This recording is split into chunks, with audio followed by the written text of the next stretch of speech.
Got a little interesting type of napping to do today. It's all glass and it is from a broken table top, and I'm attempting to use my GoPro. I'm hoping it works out for everybody. I have to put my cut gloves on because what we're going to do is take a regular old piece of glass. This is from a tabletop.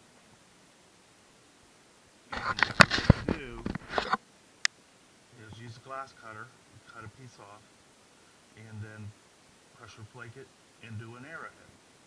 And these are my favorite glass cutters right here. I got them at Lowe's in the tile section. I think they were like $6 or $8 or something, but it's been a couple years, and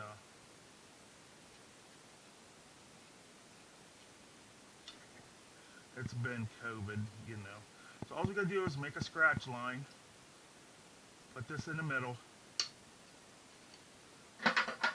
Now I don't use this end because this ground is very hard to get going. And then we'll just make another cut.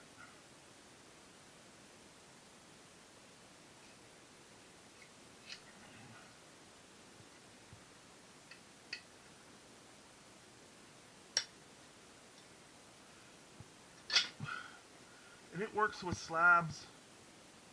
This works with slabs too. And I could make it triangular if I was doing a bunch of them, you know.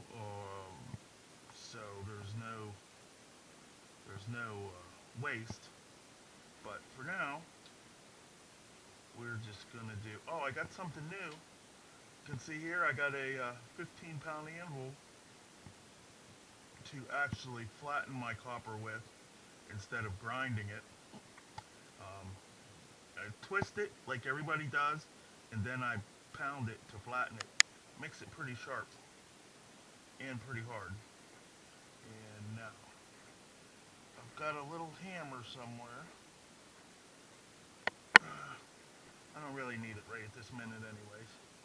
So my shop is kind of cleaned up, and I've found a few things. Uh, this is a diamond file. I got a few of them. I use them sometimes, but they, you know, now I see they're so much easier to carry than a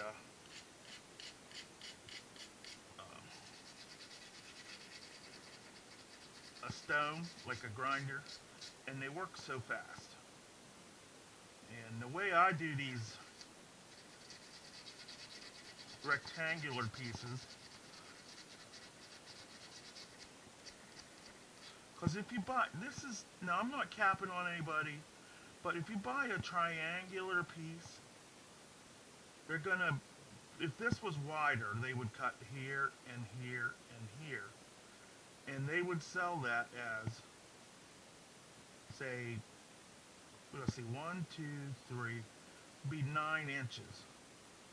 Um, but when you get that triangular piece, you see, like this piece, if I cut it triangular, instead of being 3 inches, it would be 6 inches.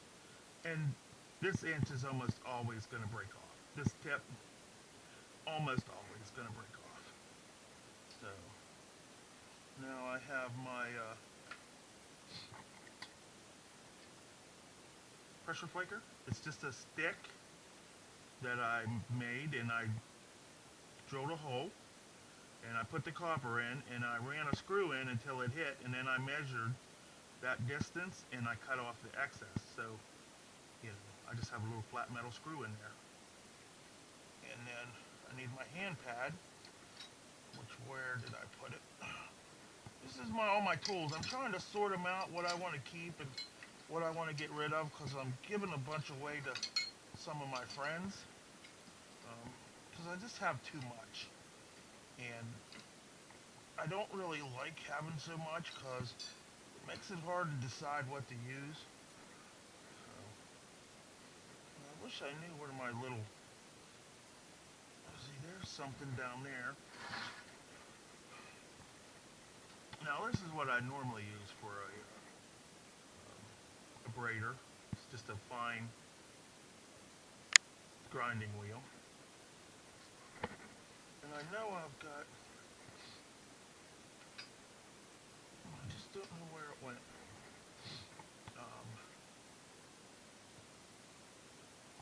I know I got a hand pad, but I'll try this leather thing. I've never been very successful with them, but you know, there's always a first time. So we'll just start.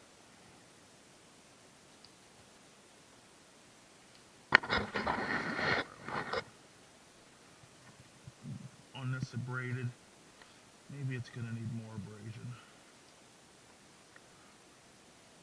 When you first start these, it's critical to get it going right.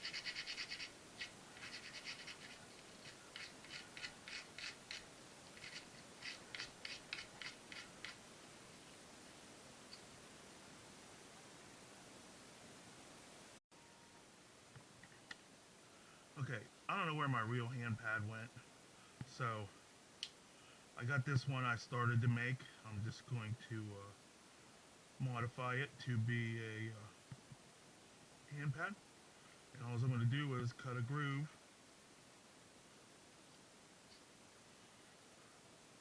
Good thing I have anti-cut gloves on. Thanks to my friend Rhonda Vandover. She sent me these and I really like them.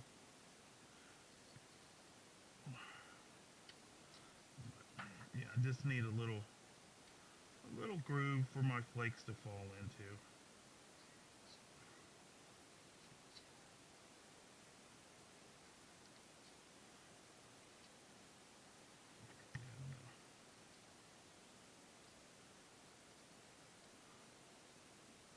This is a batch of pads I was making.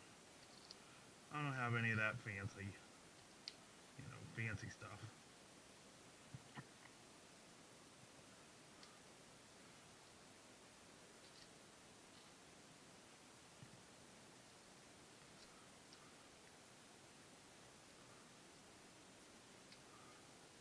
There, that's all you need. A little space for the flake to fall.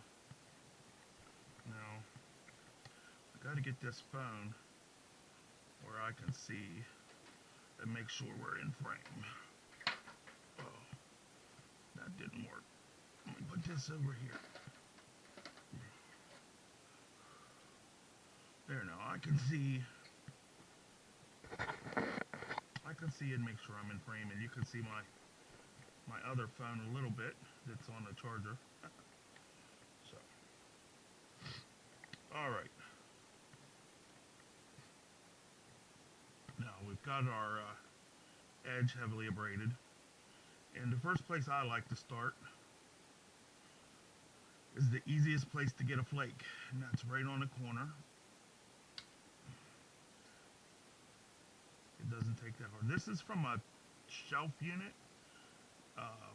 It's really good glass. I made hunting points out of it a couple years ago, and shot at several things. We'll just say I'm not liking this pad, but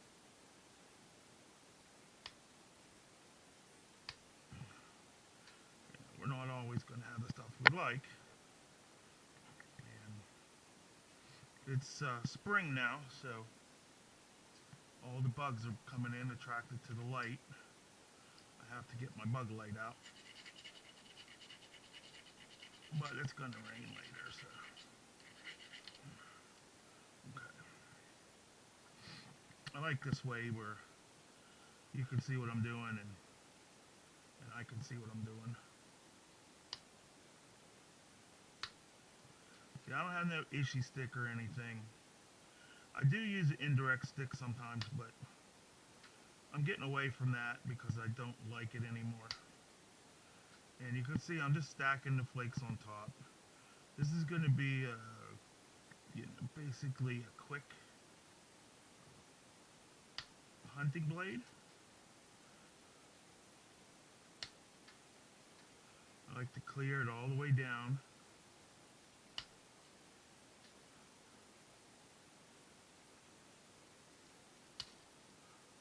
Now, I don't know if you can see, but I'm just barely biting on that edge. So it doesn't take a, it doesn't take a monster to go across there.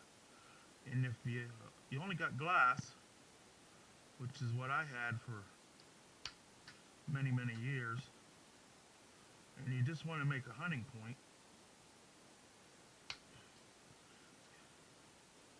it's relatively easy.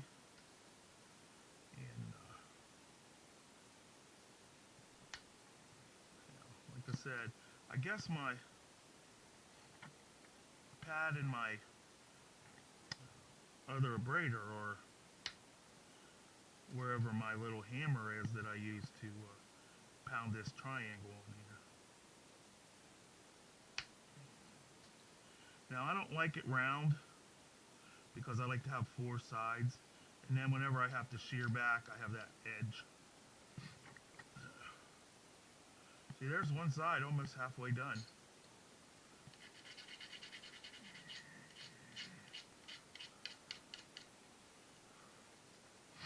Then we turn it over, start on the other side.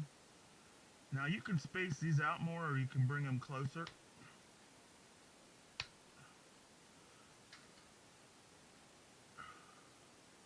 I like to bring them pretty close because I like to make sure they go. I don't want it to not, if you go too wide, you might miss the ridge and then it won't go as far. See, like that one. We'll get it with this shot right here. See there?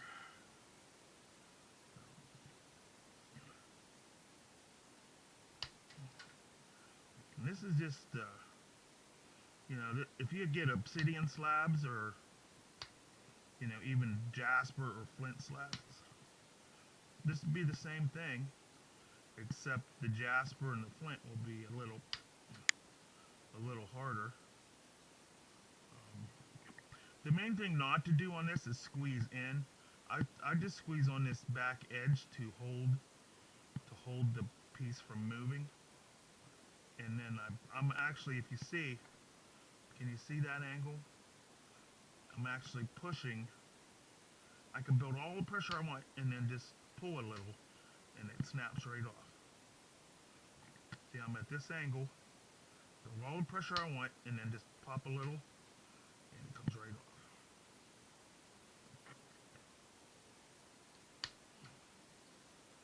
See there? We're at 6 minutes. Plus the introduction where I cut the piece. I have to glue, bond them together. And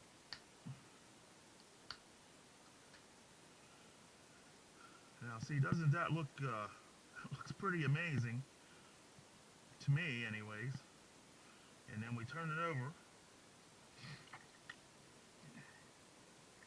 Now I make car ornaments with this for the dash, and what I do is I paint the back silver or gold, and then it looks like a shiny gold bar. And you can make 2 of these and glue them together so that it's not, just paint on one side. Just some ideas for you. If you're looking to make money at it, you gotta make some unique stuff that nobody else makes.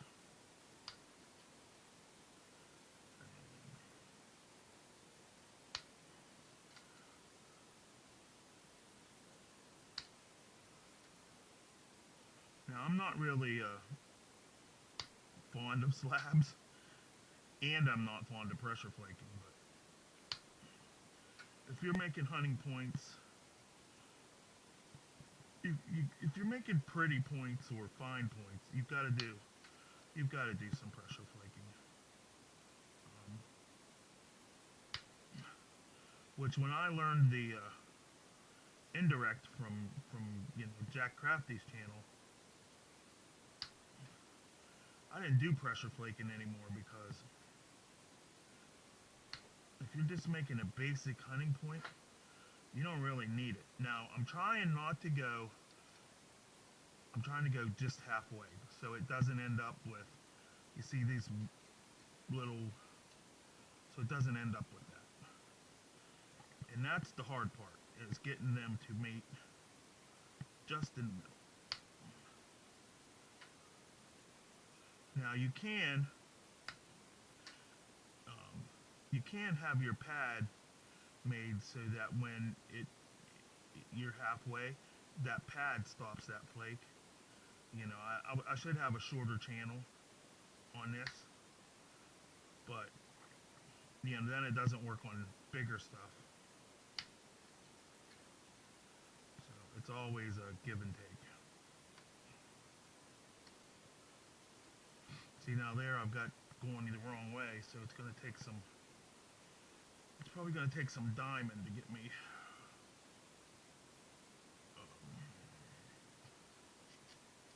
to where I can grab a hold of it. See, that diamond does it so fast, but it doesn't really do a, it's not really good for just flaking a lot. But you see, it got me there. Now, the most part when people break this is when they get both sides done, because all these little divots are really sensitive to breaking, to put it lightly. It just takes a little bend and them cracks will come out of there. You have to be very careful once you've got both sides flaked.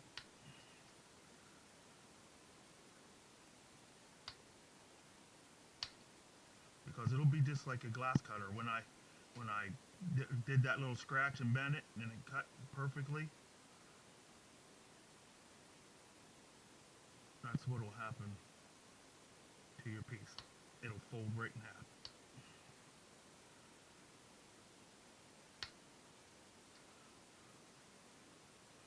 And if something doesn't go,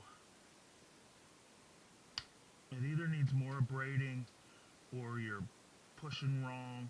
Don't just push harder. Glass is real easy. You can see I'm barely using any muscles on this. So I hope you're seeing, you know, what I'm doing. You know, I don't nap in like this. I guess some guys do with that ishi stick, they nap in. But, you know, I use my wrist, and I get plenty of power. And I like to, I feel like I can feel what's going on more with my, you know, with just my hands than with the ishi stick.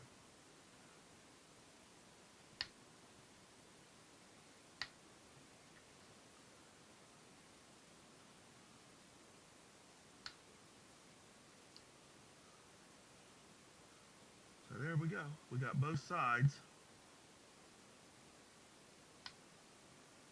completely flaked. Now what I usually do when I'm doing this to make hunting points, I will do this part on however many points I need. If I need 6 points for my arrows, I'll do all of this, and then I'll take a day off, and then I'll start the actual shaping and stuff, because all these little nicks are, you know, just places waiting to open up. And now fog grinders or whatever, they'll grind that all down, and there won't be them little nicks, so they don't have as much to worry about of breaking it in half. Now I didn't measure this, but just from my eye, this is 1.25 inches, and that's 3 inches. And when we're done, I'll measure the final point. Now we get on the corner here, and we've got to be very careful on this. We're going to pop.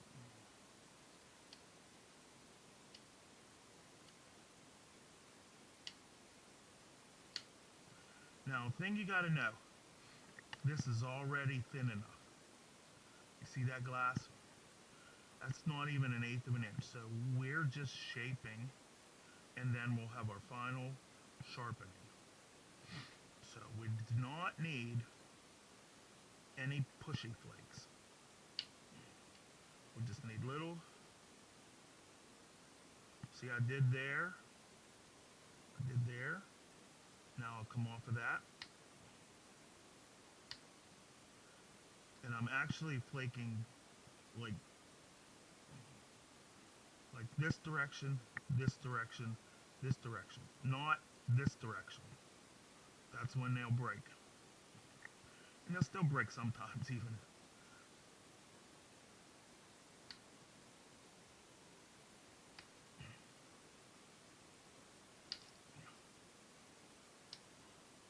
And I try to keep the piece. You see how I have the V? I try to keep it right on that corner so that it's supported.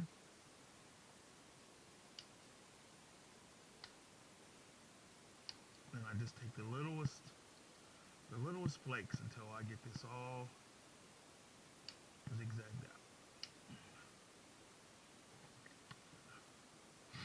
I hope everybody's having a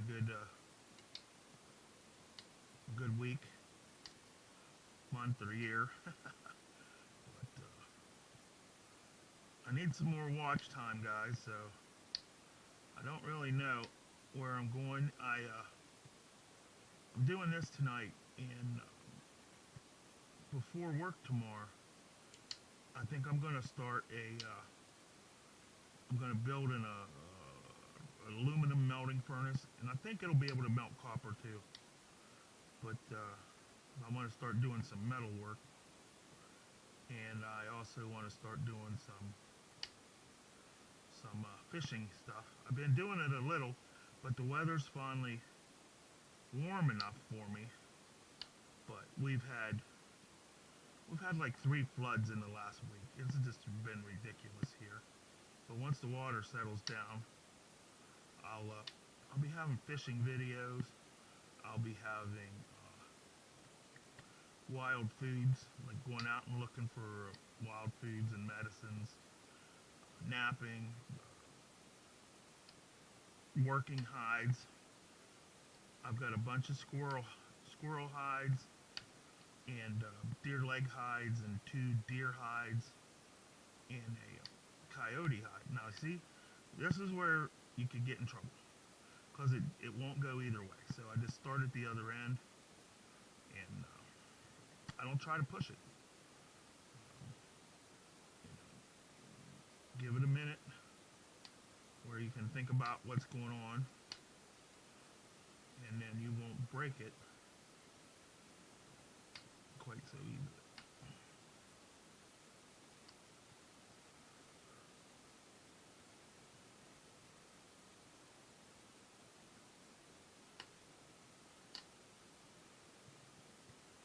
I always have cut gloves on when I'm working glass, because it just wants to cut you. It's pretty, pretty hilarious.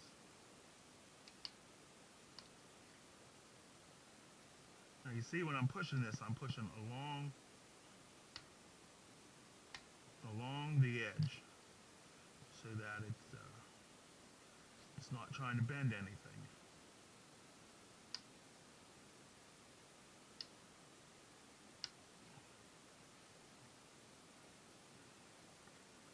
My,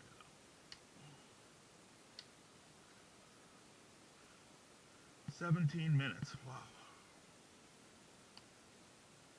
I'm going to be doing some casting bronze arrowheads, because even with this, this slab stuff, glass, whatever, it takes a long time to make to me, a point arrowhead. When I could take a saw blade and I could cut out a dozen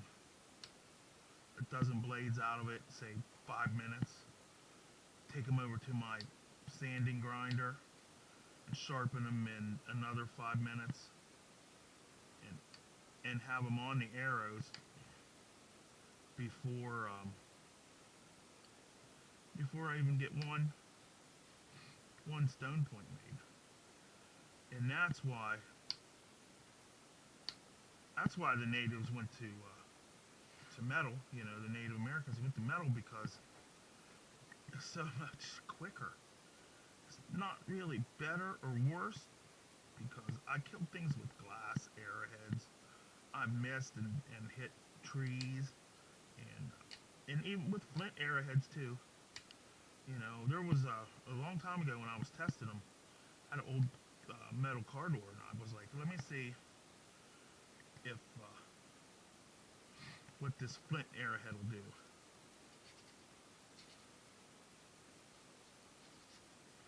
This flint arrowhead will do to this car door, and it went through the door. I mean, not completely through, like into the inside, but it went through the outer panel.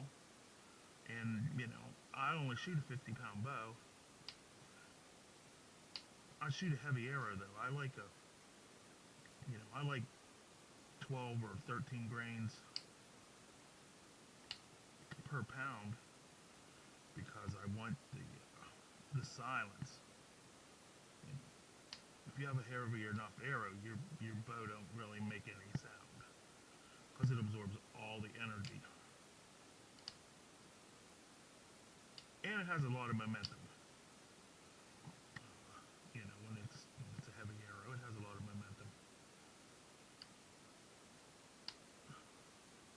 Which momentum counts. I think momentum counts more than in penetration. But that's just me. I don't know if that's right or wrong. But, you know, momentum and inertia. You know, the heavier object wants to keep moving. And, you know, a lighter object hits and just a, just a shatter on something. Which is what bullets do on sandbags, you know. But you can shoot an arrow right through a sandbag. Surprise the heck out of people when they get shot with an arrow.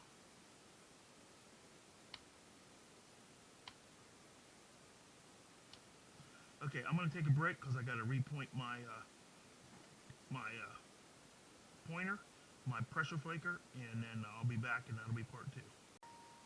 All right, we're back in Magic. What do they call it? TV time or whatever. It's been 0 seconds, but in real time, it's been about 5 minutes.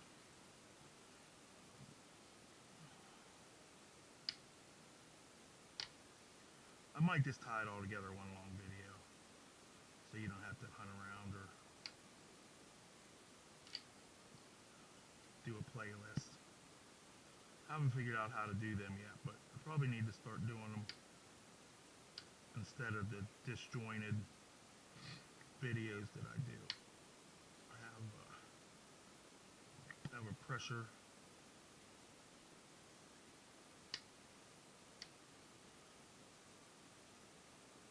The hardest part about this is flipping it over all the time.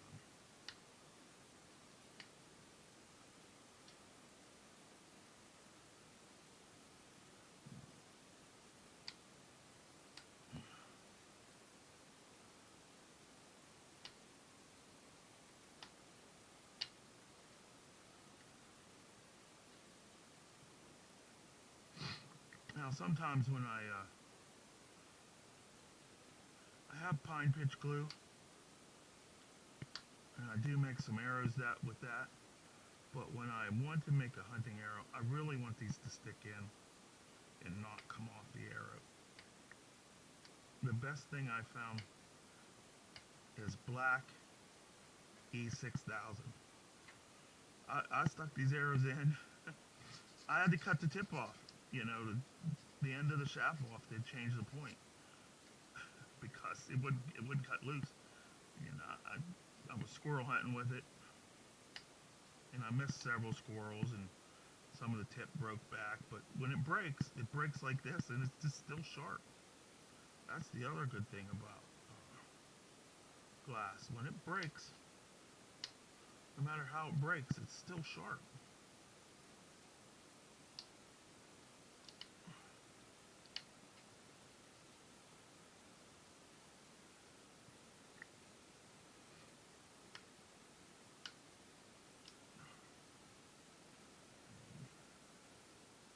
I wish I would have brought my glasses out because that's one of the things pressure flaking has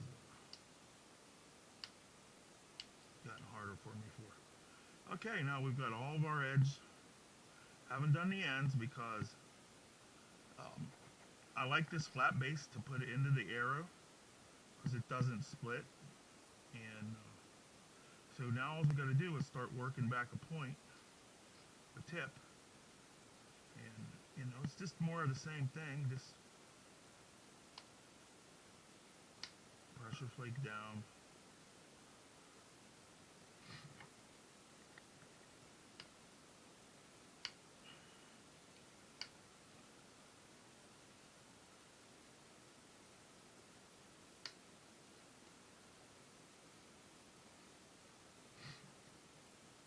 I know this is kind of like watching somebody run a drill, but if you're worried about how to pressure flake, I'm trying to give you the perfect bird's eye view of what I'm doing. I put a finger behind so when I push, I don't squeeze.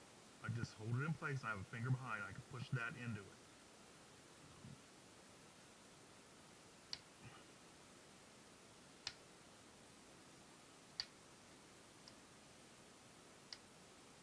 It would be nicer if I could actually see. But sometimes you can just do this. You take your pad, you turn it over, get your side of your pressure flaker. But I've broken them doing this, so that's why I generally don't do it. But it's a lot faster getting to shape. Now I'm not, you notice I'm not driving any in. I don't need no thinness. And then I turn it over and I do the other side.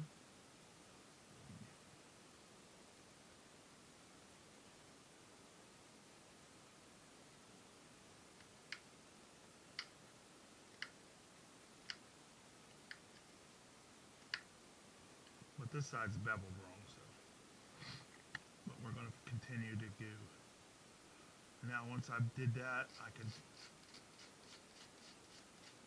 I can see my edge. That's not to drive flakes in. That's just to see my edge.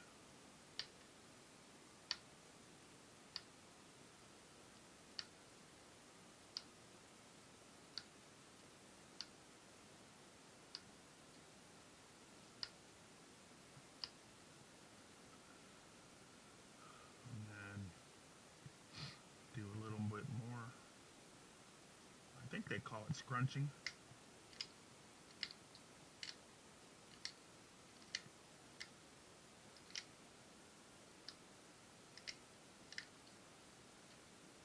And then with the regular abrader, you just grab it.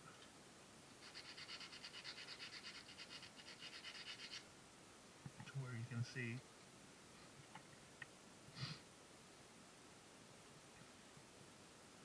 Main thing is never to get in a hurry here.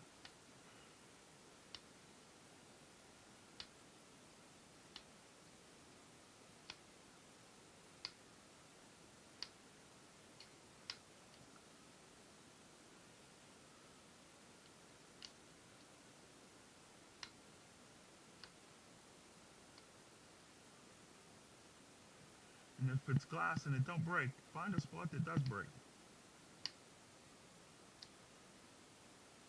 See, that'll get you going. I just showed you one of the biggest mistakes that people make. If it don't go, they push harder.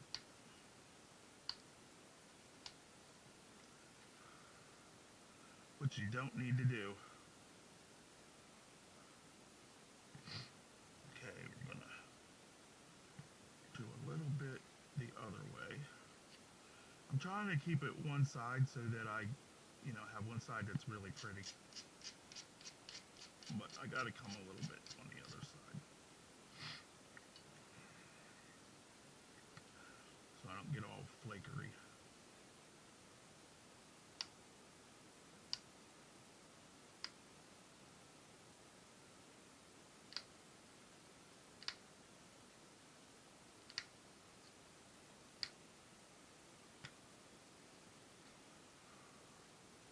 Now I'm gonna see if I can show you this, how sharp that is. It's not really focused that close. How sharp that is. It's one thing thick because I did one side and then the other.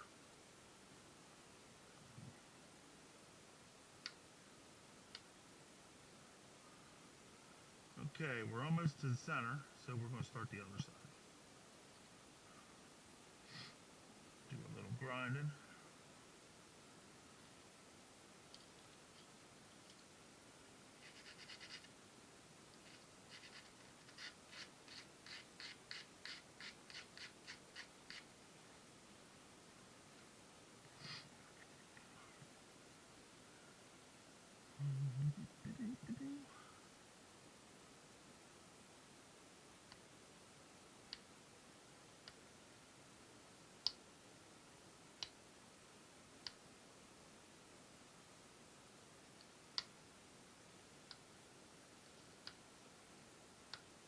Now see, if I'm working on this end, I put this finger just to hold it in place and this finger behind it to push against. That's some things it takes a while to figure out on your own.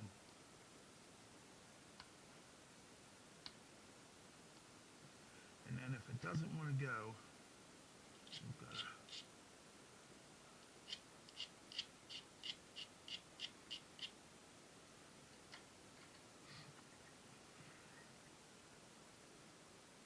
there's always one side that's difficult.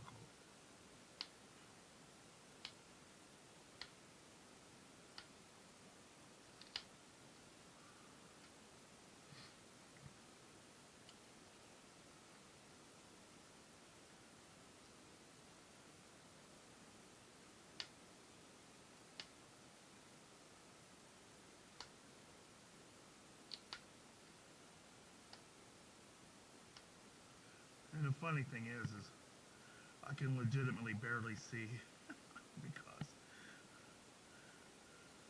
I'm napping so close up so you can see what I'm doing. And I don't have my glasses on, my readers. I haven't tried them yet with the GoPro.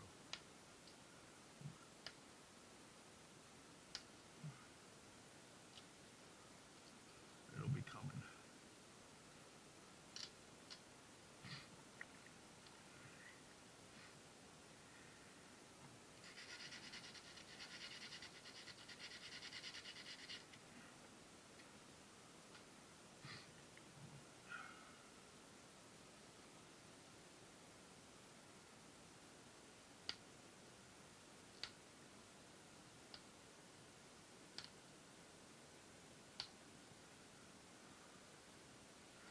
See, we're almost there. And you notice I didn't thin this tip down because it's all thin. I'll just get that at the very end. At the very end, we'll do the thinning tip. And if you leave that tip thick, but everything's sharp and pointy, it will penetrate stuff. Even glass will penetrate stuff.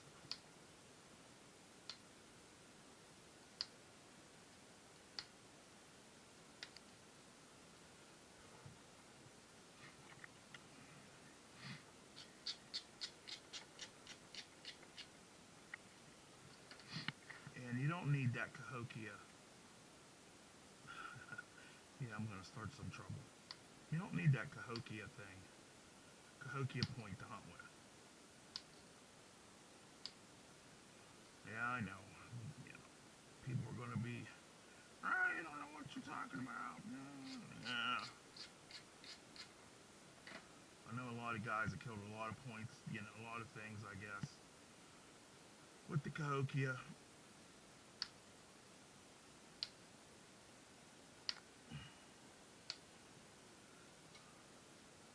But I like these kind of Clovis-y shape. Same thickness, so they're really strong. Boom. Not some little tiny needle tip. And, you know, let the roasting begin. You know, everybody on the internet, you know, does things differently. And, you know,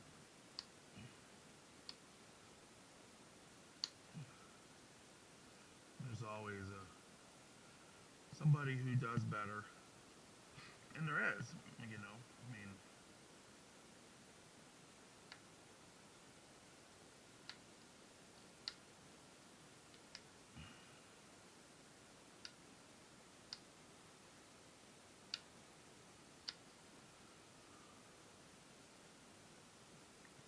I'm not the best napper in the world, never claimed to be. I'm not the best hunter in the world, but I'm pretty good at both. And I have my techniques that work for me. You know, as some people say, and now you see I got this wee little diamond tip here. So what I get to do is pop one there, turn it over, pop one there. And that's what makes it sharp. And then I got the diamond on the other side.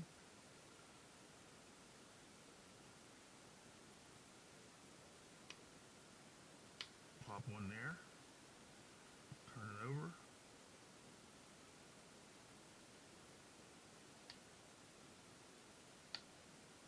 pop one there. And I'm just slowly shrinking that diamond to a point, but I don't know if you can see, but it's this continuous edge that's really freaking sharp. I don't think that has any trouble going through at least a whitetail hide. You know, I never got to hunt wild boar, so I don't know if that's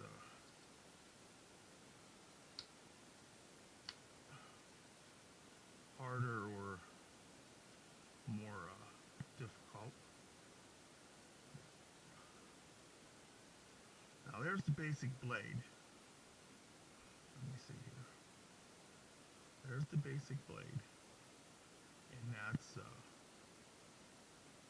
just needs you know, a little bit of refining, and that's ready to go. Glue it on your arrow. You can resharpen it, you know, probably three times. I'm going to tell you, it's really not going to break much, because when it does, you're hitting point on. If you make sure your arrows are fletched right and spined right, you hit point on, you have the whole strength of the glass. It might flake off a flake, Buren flake down through the side, but it'll still be razor sharp.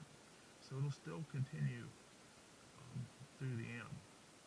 And this would be very easy to run a flute here and make this a glass Clovis, but I'm not going to do that because, like I said, I like this flat base. First, I mean, it's glass, so nobody's going to think it's real, but even on slabs like obsidian, if you leave that flat base, they know it's not real because it will not be straight. It could be broken like that, but it will not be perfectly straight like that.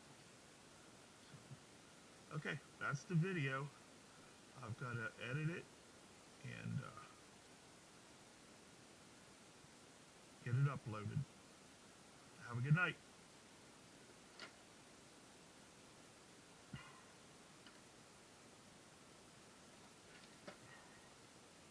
This is how I see my GoPro, just so you can see. I watch where I'm videoing on my camera, so I hopefully stay in film more.